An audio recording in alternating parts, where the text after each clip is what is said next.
Yang kedua ada hukum dikatakan hukum akal. Artinya hukum akal itu hukum yang memang sangat diterima hanya oleh akal. Akal siapa? Akal orang yang waras. Nah orang yang waras ini dikatakan hakim.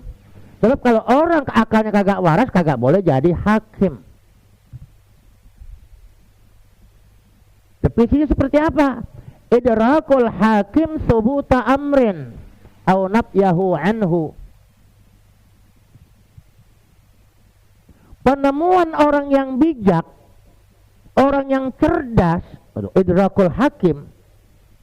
Siapa yang menemukan? Orang yang cerdas, orang yang bijak, orang yang tahu bukan hanya luarnya, kulitnya bukan, dalamnya, biji-bijinya dia tahu. Dan idrakul hakim, subuta amrin, tetapnya satu perkara, au nafyahu anhu, atau tidak adanya perkara itu. Jadi antara ada dan tiada. Allah disuruh kita imani, banyak orang Islam yang ragu-ragu kepada keberadaan Allah. Tapi sekarang kita disuruh mengimani adanya corona. Coronanya di mana? Kita kagak pernah lihat. Tempatnya seperti apa? Kita nggak pernah tahu. Nginepnya di mana? Juga kagak tahu. Disemprot, asal semprot aja dak diduk. Ya. Yang kena masa bodoh, tuh kan begitu. Oh, kita kagak tahu, tapi kita disuruh percaya. Buktinya apa? Jalan mesti pakai masker, nggak pakai masker denda 250.000. Oh, kalau kagak suruh nyapu, tuh kan begitu kan? Kan percaya banget tuh. Sama denda begitu kita percaya banget. Udah takut banget, tapi denda sama Allah kita nggak pernah takut. Ya, suruh ngaji kagak ngaji, nggak apa-apa, nggak denda kok. Lah iya, dendanya kepada Allah kagak kelihatan, tapi yang kelihatan kita percaya banget tuh. Nah kalau yang ketiga juga perlu kita tahu tentang hukum adat. Hukum adat. Apa itu hukum adat? Hukum kebiasaan. Hukum adat, hukum kebiasaan adalah serangkaian aturan yang mengikat pada suatu masyarakat. Ya. Karena udah berkali-kali begitu jadi hukum. Kenapa kebanyakan ya pada bulan Muharram orang kagak mau ngawinin, atau pada bulan Apit. Kenapa kagak mau ngawinin? Sebab dulu mungkin ada satu sejarahnya, begitu ngawinin pada bulan Muharram terjadi musibah, pengantinnya mati. Tersiar berita turun temurun, akhirnya jadi karena suatu hukum kalau ngawinin jangan bulan Muharram. Nah, tapi hukum ini boleh dibantah,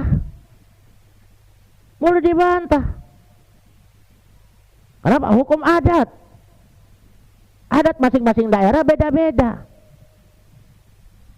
Cuman kan biasa aja tarkul adawah, meninggalkan hukum adat kebiasaan itu bakal jadi permusuhan. Begitu kejadian terjadi, gua bilang apa? Lu nggak percaya sama gua toh? Ya kan? Lu nggak percaya sama gua, udah bilangin jangan. Kenapa adat kita begini? Jadi jadikan turun temurun jadi hukum. Itu namanya hukum adat. Ya, boleh dilanggar, boleh. Tapi ada hukum adat menurut agama, menurut ilmu tauhid.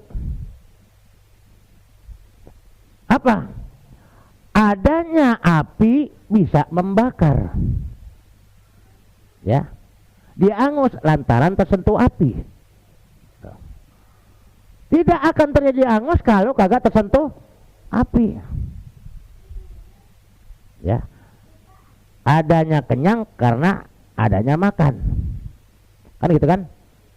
Adanya kenyang karena adanya makan. Itu namanya hukum sebab akibat. Kan gitu. Lah kalau kita pikir aja apa boleh dilewat? Boleh. Buktinya Nabi Ibrahim dilempar ke dalam api tidak terbakar. Berarti di luar kebiasaan. Nah, di luar kebiasaan namanya khariqul adat, orang pada heran. Nah sekarang kan panas itu makhluk, api itu makhluk, panas juga makhluk. Kalau yang penciptanya dibilang kagak panas, kagak panas. Kita kalau kagak makan, lapar. Tapi Ashabul Kahfi 309 tahun kagak makan, cuman tidur aja, kok kagak mati? Kan gitu kan? Di luar daripada kebiasaan, namanya khariqul adat. Nah kita lanjutkan dulu. Wa yajibu syar'an ala man dzukira wujuban ainiyan ma'rifata kulli aqidatin. Ya. Wajib menurut syara', artinya menurut ilmu fikih, menurut agama, ya agama Islam, ala man dzukira, terhadap orang yang disebut, yaitu siapa? Islam akil baligh, mukallaf. Wujuban ainian, wajib aini, artinya fardu ain. Setiap individu yang namanya muslim akil baligh wajib dia belajar. Belajar apa? Ma'rifata kulli aqidatin, ma'rifat setiap akidah. Jadi apa yang kita lakukan kita betul-betul ketahui. Kita baru belajar. Kalau ditanya udah dapat ilmu belum? Kita bingung, ilmu itu apa? Ya. Ilmu itu penemuan, al-idrak. Menurut istilah idrak ya, idrakul hakim bihaqiqatihi. Penemuan orang yang cerdas, orang yang bijak bihaqiqati, hakikatnya ilmu. Kita udah bisa sholat, bisa kulitnya, tapi hakikatnya sholat kita udah tahu belum? Belum tahu. Kalau kita udah tahu tentang hakikatnya sholat segala macam, maka kita tidak pernah takut dengan apapun. Sebab ucapan pertama yang kita lakukan Allahu Akbar, Allah Maha Besar. Berarti selain Allah semua kecil. Kita lanjut. Wujuban ainian ma'rifata kulli aqidatin bidalili hal ijmali. Yang penting simpel-simpel itu buat orang awam cukup dalilnya dalil ijmali, supaya kita betul-betul bukan taklid, bukan ghalabatul dzadi, tapi kita ngaji. Udah punya dalil, udah walaupun sedikit, itu namanya dalil ijmali. Ya. Wa amma ma'rifatuha bidaliliha tafsili, dan adapun ma'rifatnya dengan dalil yang rinci at-tafsili fa fardu kifayatin, hukumnya fardu kifayah. Kalau kampung kita sudah ada yang paham tentang dalil tafsili, cukup udah diwakili. Ya. Cukup diwakili. Nah. Jadi kalau bagi orang-orang yang itu dalilnya harus dalil tafsili.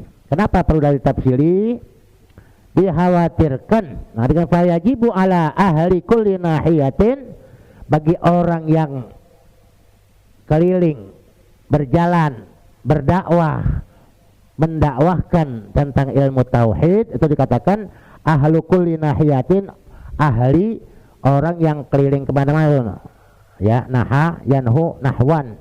Nahiyatin itu kemana aja dia pergi ke arah untuk menghadapi. Ya, orang-orang yang memang berdakwah, mengajar, ahlu kulli nahiyatin yasyukkul wusula minha ila ghairiha, dia wajib untuk membedah jalan supaya orang bisa sampai ke sana. Tuh, jadi kalau yang ngajar dia harus bisa membedah jalan supaya murid-muridnya atau audiennya betul-betul bisa sampai ke tujuan. Dia yang buka jalan tuh, gurunya yang membuka jalan. Bukan ditutup jalannya, tapi dibuka. Ya syukkul usul, ya membuka supaya sampai ila ghairiha, kepada lainnya. Ayyakuna fihim may ya'rifuha bid-dalil tafsili.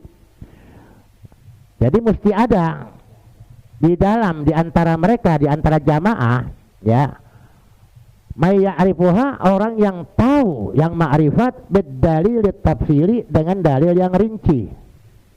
Kenapa mesti tahu? Jadi dikatakan li'annahu rubbama tara'at fihim syubhatun fayadfa'aha. Takut ada serangan mendadak yang membuat ragu-ragu. Ya, umpamanya habis ngaji tahu-tahu ada yang hadang. Ngaji di mana? Az-Zawiyah. Ngaji apa? Tauhid. Nah, tiba-tiba ada yang hadang itu supaya bikin keraguan, syubhah. Nah, maka sang guru sanggup menolaknya, ya, sanggup menghalanginya, mengantisipasinya. Nah, kalau gurunya nggak ngerti juga bagaimana? Dibawa tuh orang yang berdebat ke gurunya, gurunya bilang, waduh, anda juga gak ngerti juga. Ada samanya kalau gitu. Nah, makanya perlu dalil tafsiri, dalil yang rinci untuk menyetop, mencegah jangan sampai ada serangan-serangan mendadak yang bertubi-tubi. Ini sekarang banyak ini YouTube yang sengaja bertubi-tubi menghantam tentang paham-paham Asy'ariyah. Jadi kalau dengar paham Asy'ariyah berarti pahamnya paham kita, paham Ahlus Jami'ah, yang Asy'ariyah kelompok daripada Abul Hasan Al-Asy'ari. Jadi kita bisa betul-betul stop. Jangan begitu ente. Paham. Kalau bisa adepin, boleh dikatakan lawan dulu. Ya, bukan kita mau berdebat. Kita nggak pernah nyari musuh. Tapi kalau ada musuh datang, kalau Pak Haji anak bilang, lo jual gue beli. Bukan lo jual beli lagi sekarang, lo jual gue borong. Ya kan? Kalau jual dibeli masih dipilih-pilih, yang kontet-kontet di kalau dibeli, tapi kalau diborong ampas-ampas ya dibeli, kan begitu. Ya. Nah, jadi bisa menghalangi. Itu tujuannya begitu. Seorang guru yang mengajar mesti paham dalil tafsiri. Makanya mau kagak mau, saya korek-korek lagi. Kenapa? Supaya paling kagak punya pegangan. Kalau ada penyerangan kita bisa untuk melawannya, paling nggak begitu. Allah di langit. Ente kata siapa Allah di langit? Langit itu kan makhluk. Masa Allah butuh makhluk? Loh, kalau kita berdoa angkat tangan. Kita berdoa angkat tangan bukan menunjukkan Allah di langit. Itu menunjukkan bahwa kita ngikut Nabi. Sebab Nabi kalau berdoa angkat tangan. Tuh. Paling kagak tuh udah bisa begitu dah, udah bisa mentil paling kagak. Jangan sampai kita, oh iya betul juga ya, karena waktu kita berdoa kan angkat tangan. Sehingga sebagian mereka mengatakan kalau Allah ada di mana-mana, kenapa kita nggak begini-begini doanya? Allah di mana-mana, kita muter aja. Nah ini karena dia kagak pakai akal, dia pakai nafsu. Ya. Wa ma'atakumur rasulu fakhudhu, apa yang Allah Rasulullah contohkan ikutin. Wa manahakum anhu fantahu, yang Rasulullah tidak ajarin, nah udah. Ya, bukan nggak ngajarin berarti bid'ah, enggak. Juga kita mesti paham. Ya. Mesti paham.